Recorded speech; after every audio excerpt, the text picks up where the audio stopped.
Hello. In today's lesson, we're going to have a look at factors affecting enzyme activity.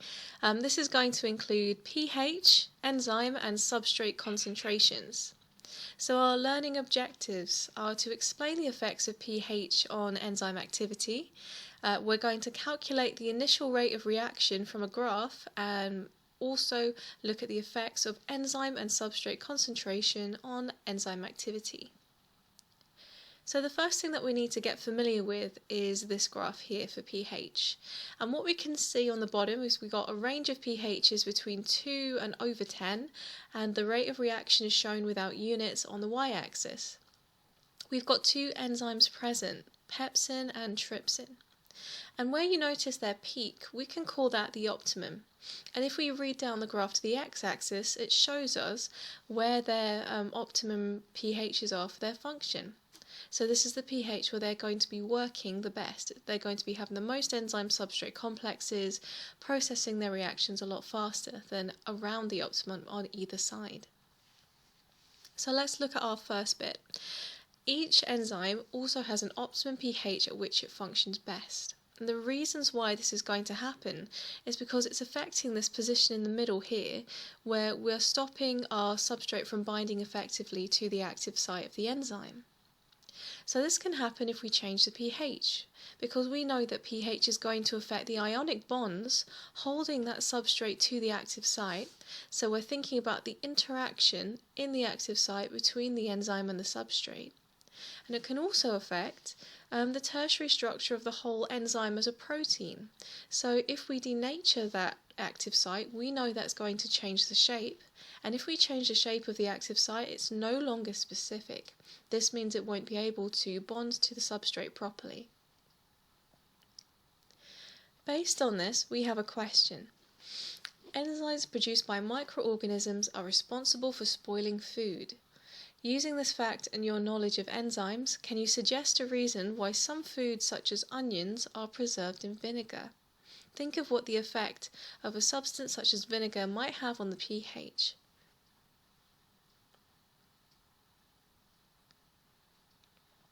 Looking at our answers, we should have identified that vinegar has a very low pH, or it's more acidic. Because it's an acid, this might denature the enzyme because it's going to break bonds in the tertiary structure of the active site.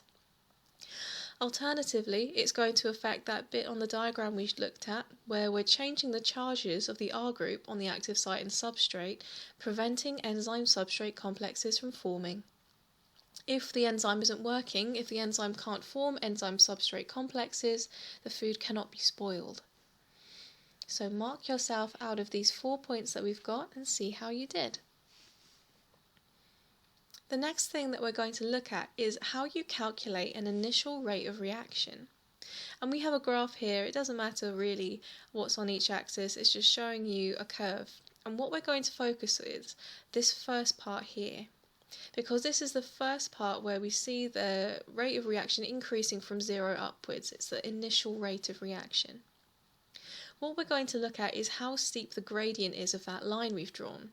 And we're going to measure how steep the slope is and compared to how long it takes in order to get there. So in other words, we're looking at the change in the rate of reaction as shown by the change in the y-axis, and we're dividing that by the change or the time taken it would get in the x-axis.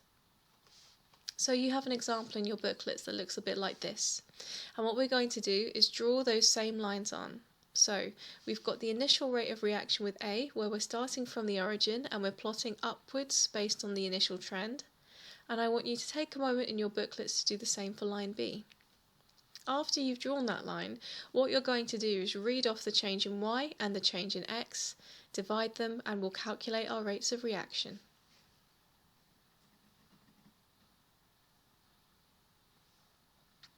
Let's look through A first. So hopefully you've got this line, and I've just drawn it up to 4 because remember it's a straight line, it'll have the same gradient going all the way across, but it's convenient for me to read off at 4 because it hits one of our markings on the y-axis. So you could have done that at 5, you could have done that at 2, it really doesn't matter. So where I've chosen 4, I can put my arrow, and I can also go down to the x-axis and draw another arrow and read off my graph. And what you notice is that the change in y, or the rate of reaction, is 4, and the change in x, or time, is 60. So in order to calculate the gradient, or the rate of reaction in this case, then I'm going to do 4 divided by 60, which gives me my initial rate of reaction as 0.0667, and I've just stopped there at 3 significant figures because it goes on a bit. Looking at my second graph, we can do the same thing. We've plotted our lines showing the initial rate of reaction, and I've read off at 3 and 90. So if I divide 3 by 90 to get my initial rate of reaction for line B, I can see that this would be 0.0333 to 3 significant figures. So that's all well and good. Now we have some numbers. We've got 0.0667 and we have 0.333. And we could see from our graph anyway that this line looks steeper than this line, so we know the rate of reaction is higher in line A. But what we don't have at the moment is units, and if you had an exam question you might be asked to express the units used. And for this we need to remember something very simple. We're still dividing y by x. Instead of the change in values this time, we're going to look at the units themselves. So, for example, we've got the volume of oxygen in centimetres cubed. This means I'm going to take the centimetres cubed part as the y. On the bottom we have time in seconds, so again I'm taking the units from time in seconds and I'm putting x there. So we can express this either as centimetres per second using the slash to show the per, or what's more modern now is to say centimetres per second using the -1 to express the per. So if I updated my units, I would have 0.0667 centimetres per second or 0.0333 centimetres per second. There we've got our units for rate. Next thing that we need to look at is the effect of substrate concentration on the rates of reaction. What I'm going to do is talk you through what happens in these examples, and at the end we're going to summarise the difference between the effect of substrate and the effect of enzyme concentration, because they look pretty similar. So let's visualise this first. We have this area of the graph, and what I want you to do is pause and think about the trend that you're seeing. Just describe the trend and what happens between this point here, going upwards, and then this point here, going towards the end of the line. Just do some AO1 descriptions of what you see.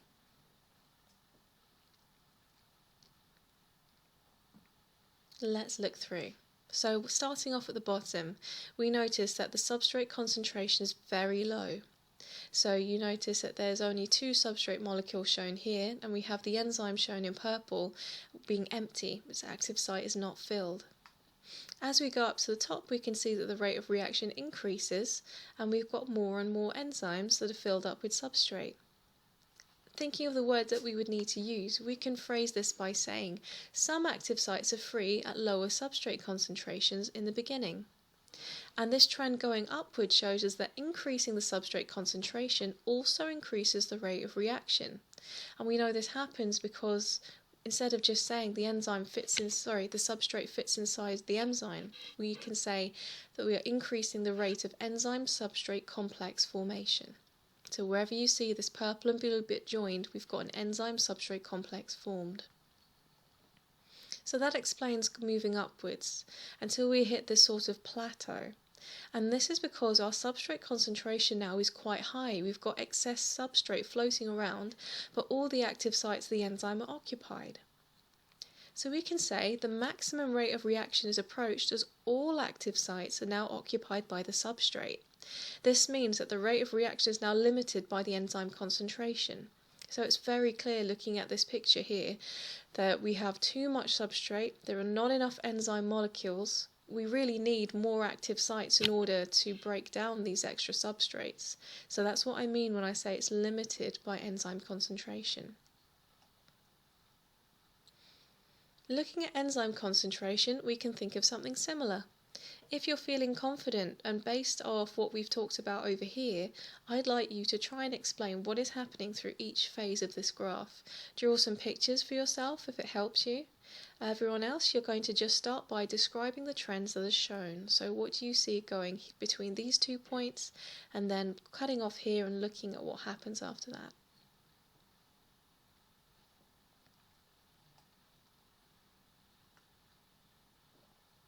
Let's have a look through. So starting from the bottom, we could draw a little picture to help ourselves, and it shows that our enzyme concentration is very low at the beginning. So that's why it's so small, this rate of reaction. But as we increase the rate of reaction, we're increasing the concentration of enzyme molecules. So looking through, we can see that the active sites are occupied at these low concentrations. There are not enough enzymes to go around. But as we increase the number of enzyme molecules that are there, we're also increasing the number of free active sites, which means that you can start forming more enzyme substrate complexes, and therefore the rate of reaction increases. We go across this curve to this sort of plateau, and we notice now we have a very high concentration of enzymes, and we're still limited by the number of substrates.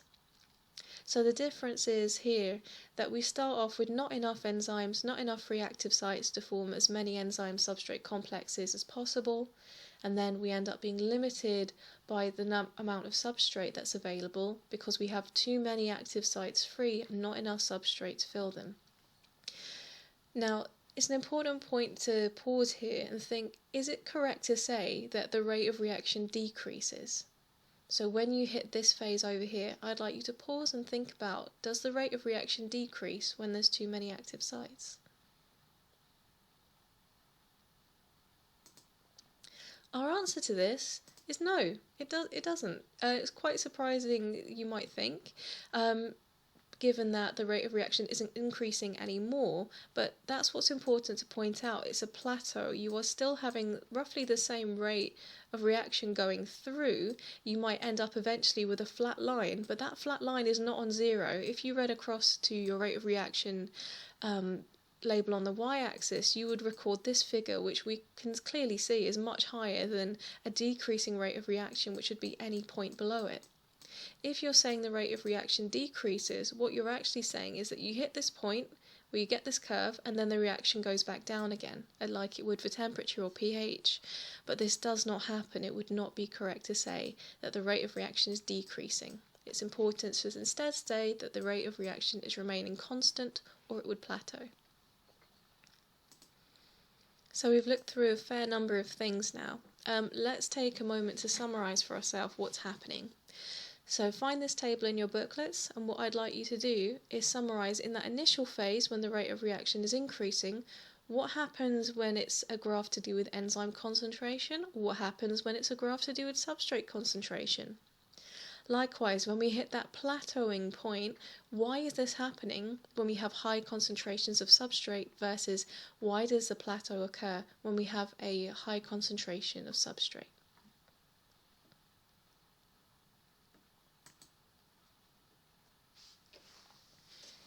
Okay, let's look through our answers. So for enzyme concentration, we know that the initial rate of reaction is limited by the number of enzymes we have present. There's an excess of substrate molecules, or that means that there is very many substrate molecules in comparison. We know that the active sites are occupied by the substrate molecules, and increasing the enzyme concentration also increases the rate of enzyme substrate complex formation. Therefore, it will increase the rate of reaction. When we have the plateau, we can remind ourselves by saying some active sites are not occupied by the substrate because we are limited by the substrate concentration. There is an excess of enzymes now. So if you keep pouring more and more enzymes in, you do not increase the rate of reaction. You already have as many reactions occurring as you can because you're limited by substrate. Let's look over to the other side, so substrate concentration next. This time we're limited by the substrate concentration because we have too many enzyme molecules. And many active sites are not occupied by substrate, again because we have very low concentrations at the beginning. So we know that increasing the substrate concentration also increases the rate of enzyme substrate complex formation, which therefore increases the rate of reaction. Looking at our last part, so when we have the plateau occurring, this is due to all active sites being occupied by the substrate. This means that we're limited by the number of enzymes that we have present, or rather the number of active sites on the enzymes, and therefore increasing the substrate concentration does not increase the rate of reaction. Take a moment to score your cells out of 3 for each box and give yourself a total overall. Go back and review any concepts that you need to. Send me an email if you're stuck on something, because the next task that I'd like you to do is a complete an enzyme topic mini test in your booklets. This comprises about 25 minutes worth of questions. Some of them are going to ask you to do some calculations, others are just going to look for recall or you to explain some trends. Again, try everything that's there and send me an email if you get stuck, and I'd like to see this on Moodle through the submission link by 5 p.m. Thank you. See you next time.